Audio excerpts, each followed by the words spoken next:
আজকে আমরা পড়ব হচ্ছে রিজেনারেশন। রিজেনারেশন কথাটাকে তুমি যদি আলাদা করো তাহলে দেখতে পারবে একটা হচ্ছে রি, রি মানে এগেইন, আর জেনারেশন মানে তৈরি করা। তার মানে নতুন করে কিছু আবার তৈরি করাটাই হচ্ছে রিজেনারেশন। এটা আমাদের বডিতে বা টিকটিকি হোক, গিরগিটি হোক, বিভিন্ন প্রাণীদের ক্ষেত্রে, অনেক ইনভার্টিব্রেট, অনেক লোয়ার অর্গানিজমদের মধ্যেও এই রিজেনারেশনটা দেখা যায়।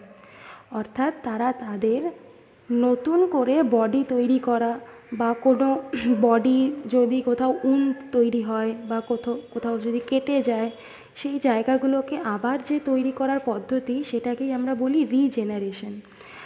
এটার একটা এক্সাম্পল যেটা তোমরা সবাই দেখেছো, সবাই বাড়িতে কিন্তু দেখেছো যে অনেক সময় টিকটিকির লেজ থাকে না। এই ঘটনাটা কেন হয়? টিকটিকি আসলে তার সেলফ ডিফেন্সের জন্য তার লেজ কিন্তু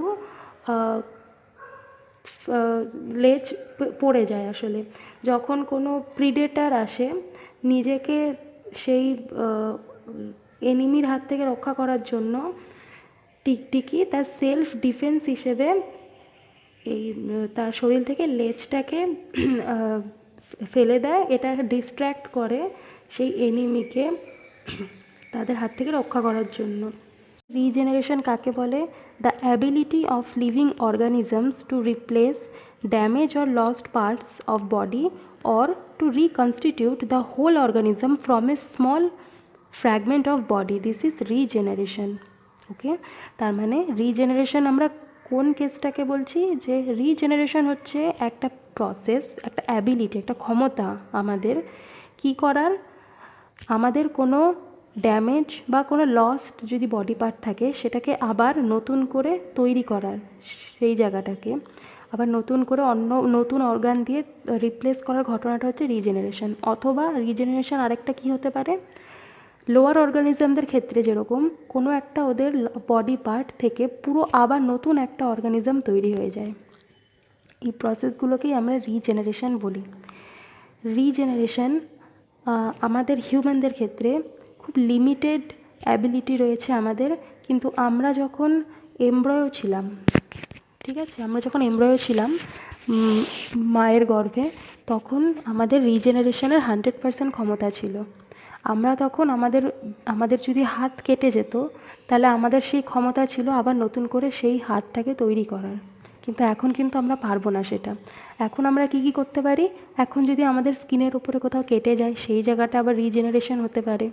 অথবা আমাদের যদি হাড় ভেঙে যায়, সেই হাড় ভাঙা সেই যে ফ্র্যাকচারটা তৈরি হলো, সেই ফ্র্যাকচারটা আবার নতুন করে ঠিক হয়ে যেতে পারে। অথবা আমাদের লিভারে যদি কোথাও কোনো পার্ট যদি কেটে যায়, সেই জায়গাটাও আবার নতুন করে তৈরি হতে পারে। কিন্তু কখনোই টিকটিকির মতন, টিকটিকির ক্ষেত্রে যেরকম লেজ চলে গেলে আবার নতুন করে লেজ আসে, আমাদের ক্ষেত্রে কিন্তু তাই বলে হাত কেটে গেলে আবার নতুন করে হাত তৈরি হয় না। কারণ আমাদের সেই ক্ষমতা নেই রিজেনারেশন করার, খুব লিমিটেড ক্ষমতা আমাদের। লোয়ার অর্গানিজমদের ক্ষেত্রে যদি তুমি দেখো, অর্থাৎ হাইড্রা বা প্ল্যানেরিয়া, এদের ক্ষেত্রে কিন্তু এদের প্রত্যেকটা বডি পার্ট যদি খুলে যায়, প্রত্যেকটা বডি পার্ট থেকে আবার নতুন করে একটা হোল অর্গানিজম তৈরি হবে।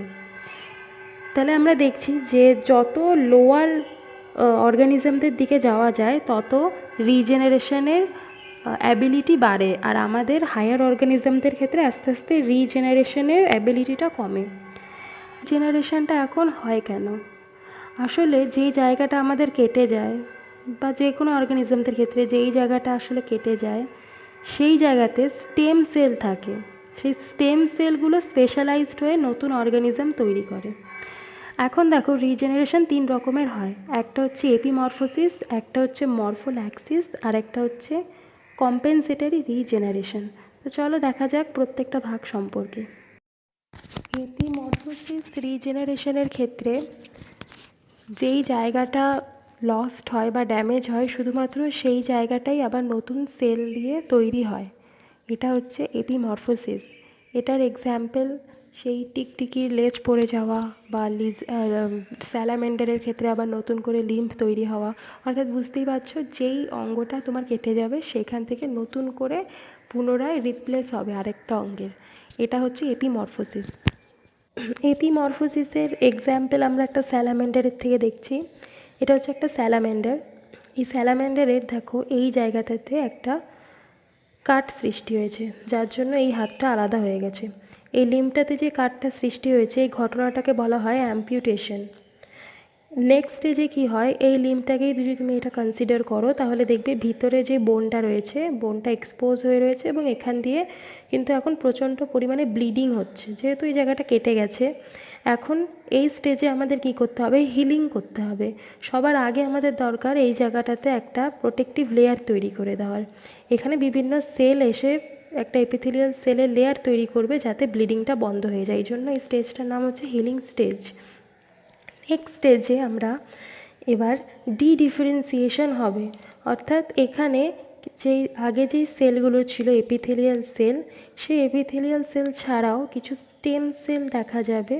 এই স্টেম সেলগুলো এখানে এসে জমা হবে এবং এই জায়গাটাতে একটা উঁচু টাইপের যে স্ট্রাকচারটা তৈরি হচ্ছে এবং এই যে সেলগুলো এগুলো ডিফারেন্সিয়েশন হচ্ছে, অর্থাৎ আগের থেকে যেই সেলগুলো ছিল সেগুলো তো ডিফারেন্ট লিম্ব সেল হিসেবেই ছিল, এখন সেটার আবার নতুন করে আবার ডিফারেন্সিয়েশন হচ্ছে, ডিফারেন্সিয়েশন হয়ে তার আগের ফর্মে চলে যাচ্ছে, অর্থাৎ স্টেম সেলে চলে যাচ্ছে। কারণ যে কোনো সেল আমাদের বডিতে তৈরি হয়েছিল জাইগোটের স্টেম সেল থেকে। সেই স্টেম সেল থেকে আমরা মনে করে দেখো যে ব্লাস্টোসিলের যে স্টেম সেল ছিল সেখান থেকে সেগুলো ডিফারেন্সিয়েশন হয়ে বিভিন্ন অর্গ্যান তৈরি করেছিল। এখন কেটে যাওয়ার পরে সেই যে ডিফারেন্সিয়েটেড যে সেল সেগুলো আবার ডিফারেন্সিয়েশন হলো, অর্থাৎ আবার পুনরায় তার আগের যে সিম্পল স্টেম সেল ছিল সেই স্টেজে চলে গেছে। এবং কেন চলে গেছে, কারণ আবার সেই স্টেম সেল যতক্ষণ না আসবে সেখান থেকে আবার নতুন করে আমরা সেল কী করে তৈরি করব। তাই এটা ডিফারেন্সিয়েশন হয়েছে এবং এই যে স্ট্রাকচারটা তৈরি হলো এটাকে বলা হয় ব্লাস্টিমা। তাহলে এটাকে বলা হয় ব্লাস্টিমা। এটা ভীষণ ইম্পর্টেন্ট কারণ ব্লাস্টিমাতে তৈরি থাকে হচ্ছে স্টেম সেল। এর নেক্সট স্টেজে কী হবে, ডিফারেন্সিয়েশন হবে।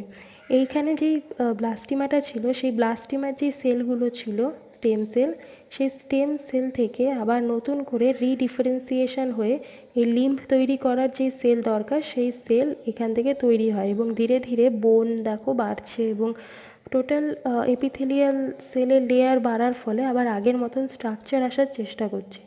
নেক্সট স্টেজে কী হচ্ছে, একদম 100% নিউ লিম্ফ যেরকম ছিল সেটা তৈরি হয়ে গেল, কিছু কিছু স্টেম সেল কিন্তু এখানে অবশ্যই আগে পড়ে থাকবে। তাহলে এই টোটাল ঘটনাটা আমরা দেখলাম কিভাবে এপিমরফোসিস হচ্ছে, অর্থাৎ এটা টিকটিকি লেজের ক্ষেত্রেও এই ঘটনাটা হয় যে কোনো একটা নির্দিষ্ট পার্টিকুলার অর্গ্যানের যদি কোথাও কোনো মিসিং পার্ট থাকে বা কাট তৈরি হয় সেই জায়গাটা আবার কী করে পুনরায় তৈরি হবে, সেই প্রসেসটাই হচ্ছে আমাদের এপিমরফোসিস।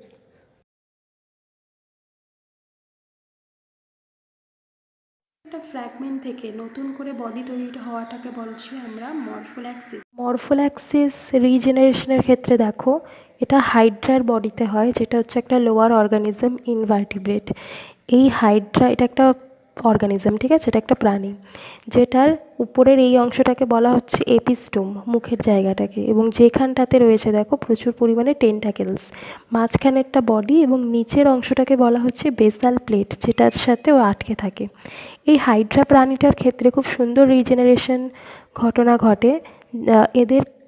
এদেরকে যদি আমি এখন এখানে দুই জায়গাতে কেটে দিই, এখান দিয়ে কেটে দেবো এবং এখান দিয়ে কেটে দিই, কটা টুকরো তৈরি হলো, একটা দুটো তিনটে।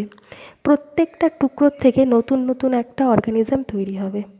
আমি যদি এই পার্টটাকে কনসিডার করি শুধুমাত্র, যে এখান থেকে কেটে দিলে তো এইটা থাকে, তাহলে এই পার্টটা থেকে যেই পার্টটা এরকম অবস্থায় রয়েছে এই পার্টটার থেকে নতুন অর্গানিজম তৈরি হচ্ছে পুরো,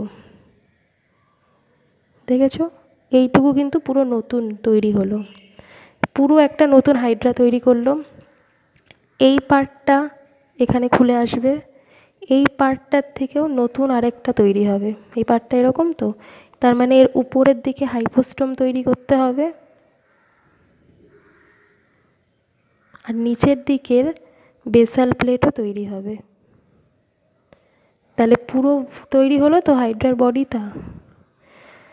আর এই টুকরোটার থেকেও দেখো কি সুন্দর করে তৈরি হয়। এই টুকরোটার এই অংশটা পড়ে আছে, এই অংশটার থেকে ওপরের দিকে পুরো বডিটা আবার তৈরি হলো। এখান থেকে টেন্টাকেলস বেরোলো, পুরো একটা নতুন হাইড্রা তৈরি হলো। তার মানে একটা হাইড্রা যদি 3টে টুকরো তৈরি করে, 3টে টুকরো 3খানা নতুন হাইড্রা তৈরি করবে। তোমরা জাস্ট ভাবো হাউ পাওয়ারফুল দে আর। যদি আমরাও এরকম হতাম, যদি আমাদেরও পুরো বডিকে ধরো 100টা টুকরো করে দেওয়া হলো, 100টা নতুন করে আরেকটা তোমার বডি তৈরি হবে। সো ফানি, বাট এদের ক্ষেত্রে হয়। আমি তোমাদের আগেরই বলেছি যে লোয়ার অর্গানিজমদের ক্ষেত্রে কিন্তু রিজেনারেশন খুব সুন্দর দেখা যায়। যত হায়ার ভার্সানে উঠবে রিজেনারেশনের পরিমাণ তত কমতে থাকবে।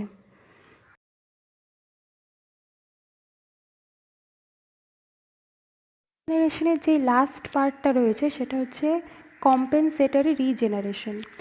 This type of regeneration occurs when some part of any organ damage. It regenerates by proliferation of existing tissue. আমাদের বডির ক্ষেত্রে, হিউম্যানদের ক্ষেত্রে যদি কোথাও কেটে যায় সেই রকম অর্গানের ওপরে যেই আগের থেকে যেই সেলগুলো থাকে সেটাই আবার প্রলিফারেশন করে এবং নতুন সেই জায়গাটাতে রিজেনারেশন হয়। In this cell division but do not undergo de-differentiation. এরা কিন্তু de-differentiation প্রসেসে যায় না। Similar cells are produced but do not form a mass of undifferentiated cells. এটার এক্সাম্পল হচ্ছে regeneration in the mammalian liver. কিছু ইম্পর্টেন্ট রিলেটেড ডিফারেন্সিয়েশন এবং question এখানে আছে, তোমরা প্লিজ দেখে নিও। আর আমার ভিডিওটি যদি ভালো লাগে প্লিজ লাইক করো, কমেন্ট করো, শেয়ার করো। Thank you so much.